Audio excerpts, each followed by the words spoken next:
In this video, I'm going to share an MS treatment gone bad, what they don't tell you, and 5 key learnings that I have gained from this experience. I'm Ginger Tracy, and this channel is Women Thriving with MS, and if you haven't subscribed, be sure to do that below. And also, if you're not part of the Women Thriving with MS Facebook group, check out the link below and join now.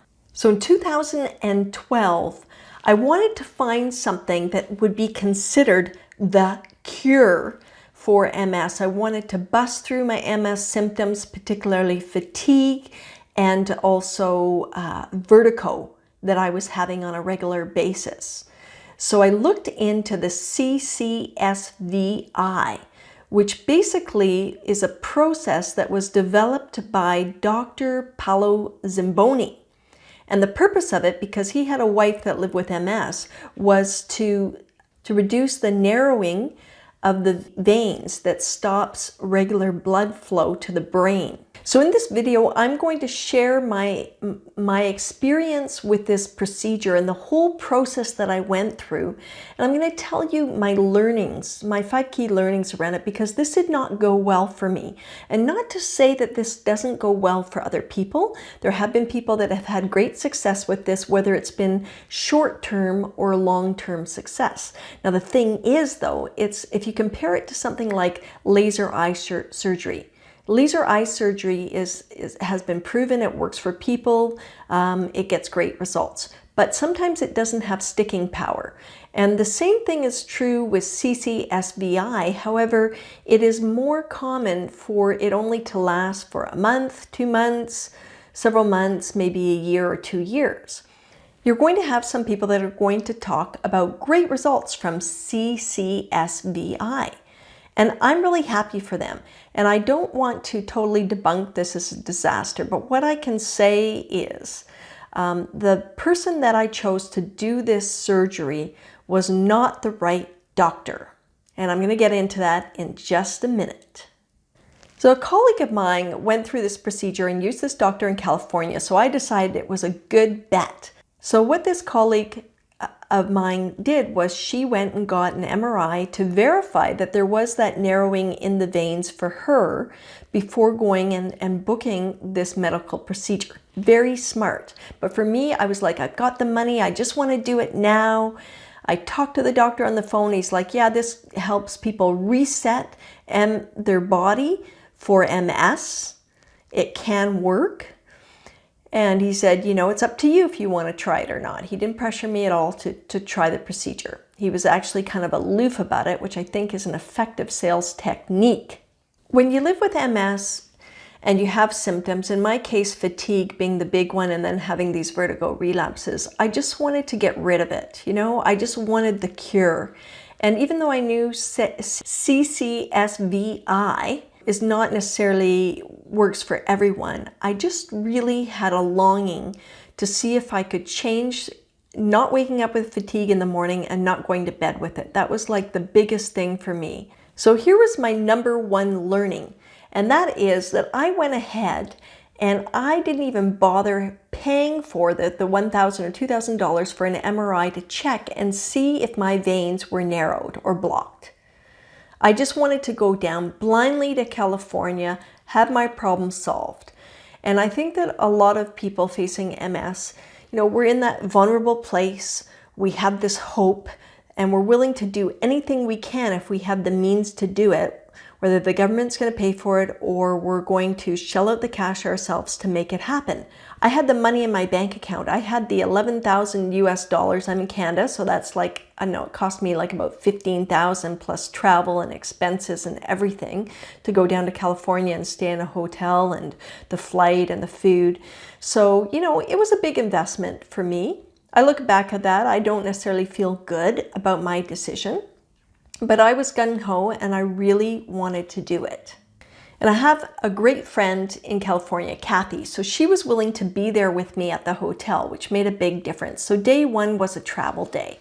Day 2, I went into the doctor's location, and I'm not saying the doctor's name in this video for a reason. I don't want to be sued for my opinions and my experience, and I'll tell you more about that in a little bit, so stay tuned. So day 2, and on that day, I went and I had all these tests done.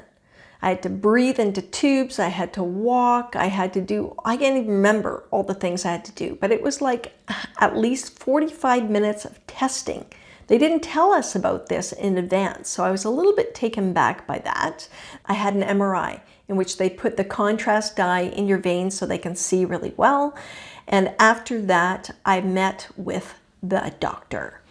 And he said to me, well, you don't have narrowing of your veins, but we should do this anyway because we might be able to improve the circulation of your blood. Now you would think at that point that a little switch would flip in my brain, which is learning number 2, is that I would have just walked away from the situation. But I had paid all my money up front when I walked through the door, and I was convinced that this was going to help me because in my mind, I wanted a better quality of life. So I was ready to go through with it, even though my little spidey senses may have been bing, bing, bing, bing, bing, bing, bing, bing, bing. You know what I mean? The doctor did not prepare me for the procedure or how I might need to feel or be afterwards or how long the recovery would be. There were no details about that whatsoever. So day 3 was the procedure. So basically they shave you down in your Netherlands, all the hair off, and put a little spot there where they're going to make an incision.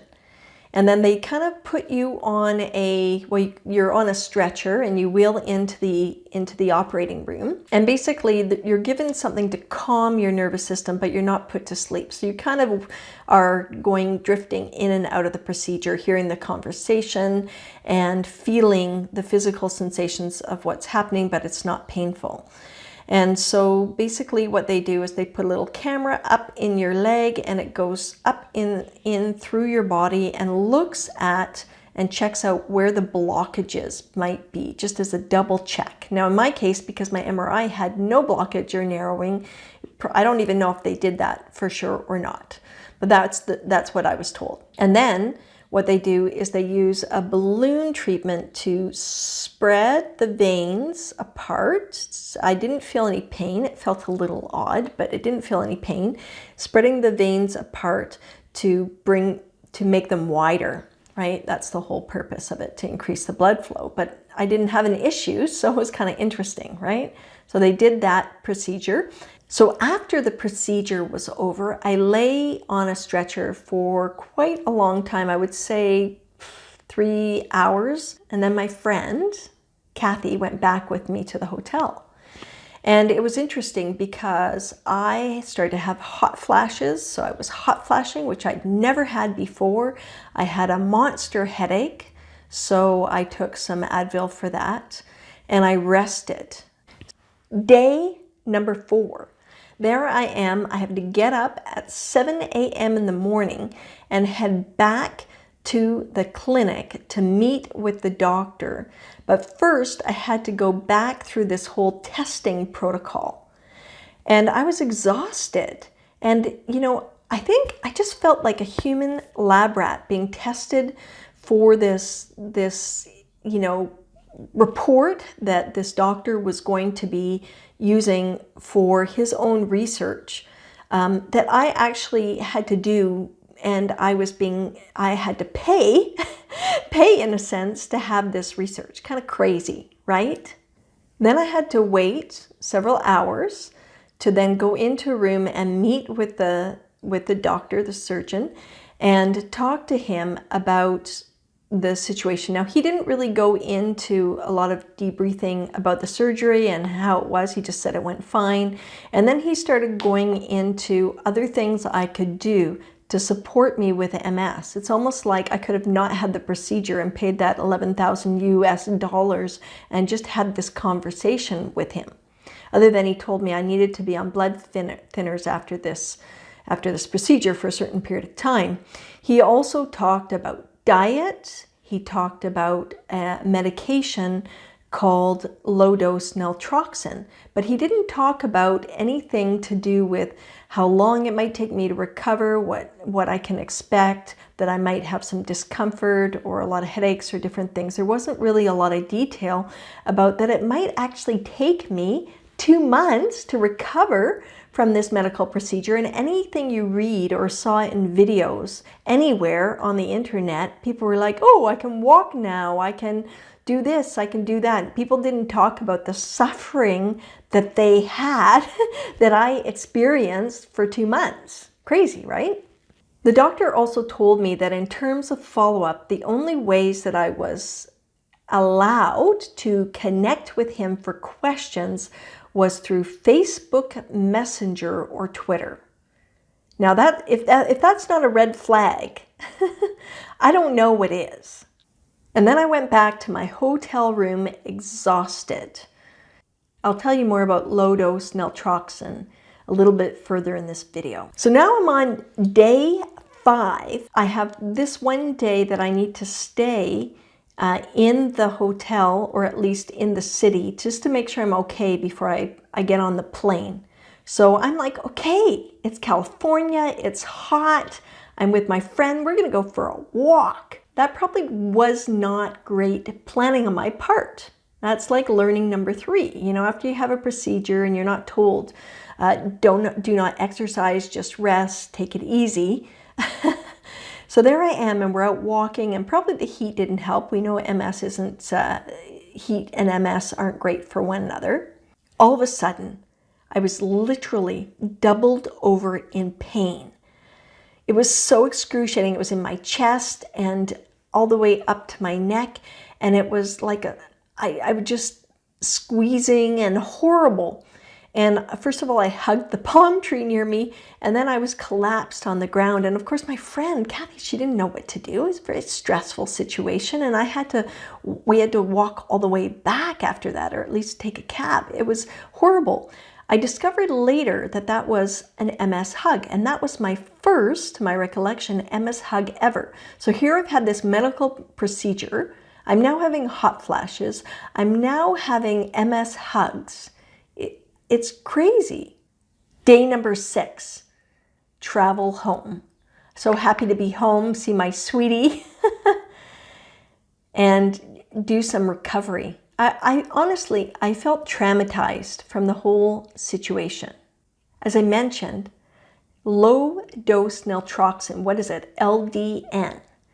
It is a drug that's supposed to help relieve pain, spasms, increase energy, and reduce fatigue in people living with multiple sclerosis. They call it low-dose naltrexone because regular naltrexone, which is 10 times as much, is used for people that have addictions, and it suppresses the addiction. And so they discovered that a low dose, 10%, actually can help people with not just MS, but other symptoms that have spasms and fatigue and pain.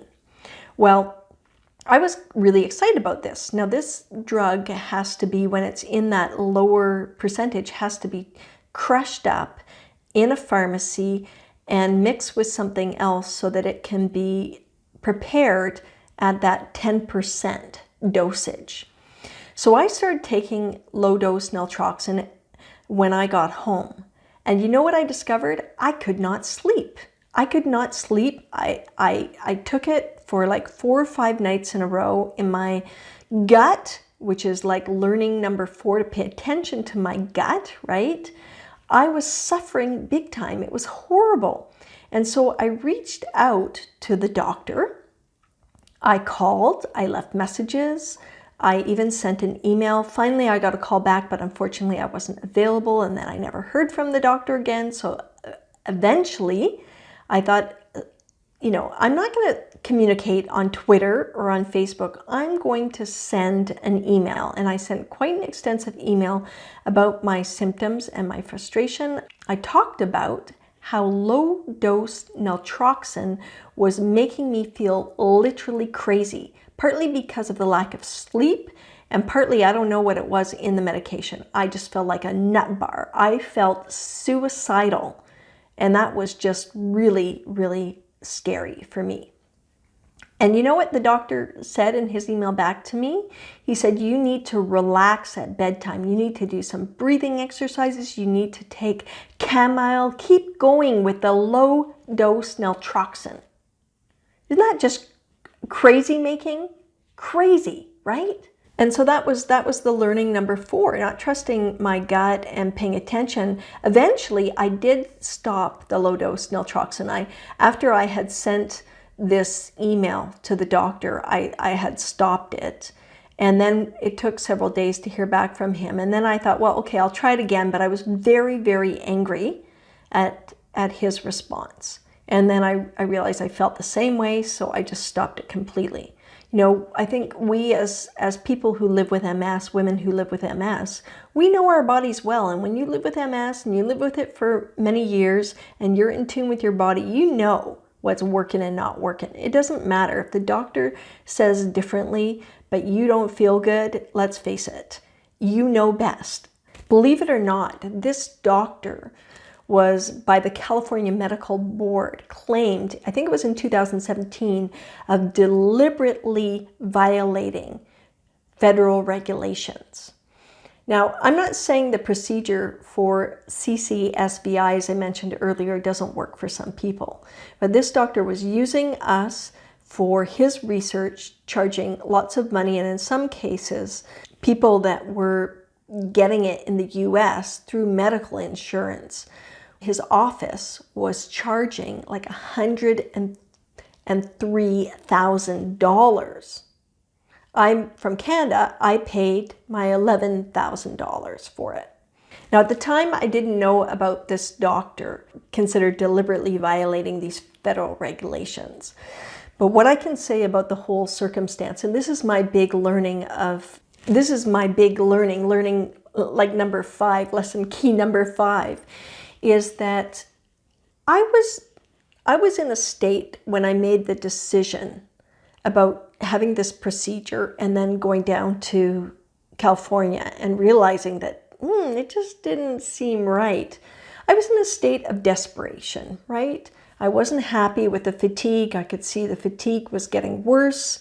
I didn't like having vertigo relapses. They were unpleasant and it impacted my life and my ability to work to some degree. So I was very motivated to try and find some way to heal or cure myself. And lesson number 5 was really a big wake-up call for me, which is I needed to come to a place of accepting my situation. I was partially there, but not really, right? I need to accept the fact that I live with MS, and that's a pretty hard thing to do. And as Joanna, this woman I know, who I love dearly, talks about, is that, you know, we go through layers of acceptance because, you know, you get to a place where you accept, and then if you have another relapse or any progression, then you have to go through that process again. So it's like an ongoing journey. But the reality is that over the years, that was 2 years into me living with multiple sclerosis. And now I've been living with MS for 10 years. And I have found other ways in my life to manage MS. And for the most part, that MS is stable for me. And part of it's luck. I live with relapse remitting MS. And part of it is the diligence of the different things I do. Exercise and diet, homeopathics, osteopath, chiropractic, different things like that. Stretching, exercise. So there's a lot of things that I do.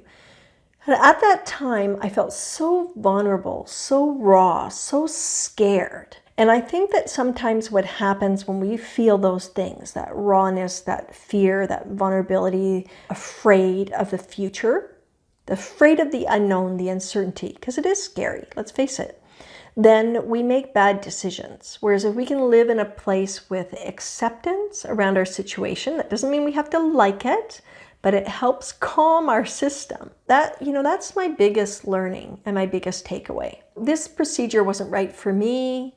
Low-dose naltrexone wasn't right for me. It may work for other people. I'm in that little percentile that it didn't work for. I just want to suggest and have you consider that number one, that if you were hunting or seeking or like just hoping and longing for the cure, just to check in with yourself and make sure that you're making the best decisions for yourself along the way, that you're not pulling out your wallet every single time there's a possibility of something that might work for you. Do your due diligence. I didn't do that. That was a mistake. I just was really, I had the blinders on. So I just like to recommend that you avoid having the blinders on and do your due diligence around your research before you invest in anything. Now, if it's something local and you can pay money and you have the means to do that, great. Go ahead and try something out. Like for me, I'd gone to an osteopath, and that has made a big difference in my life. When I can afford to go, I go, and it really helps calm my nervous system. So, make the choices that are best for you within your financial means, and talk to other people that are having success about that. So I'm Jenda Tracy. This is Women Thriving with MS. Thanks for watching this video. And if you want to, be sure to subscribe so you can get other videos. Sign up for the Women Thriving with MS Facebook group. Click the link below and request to join.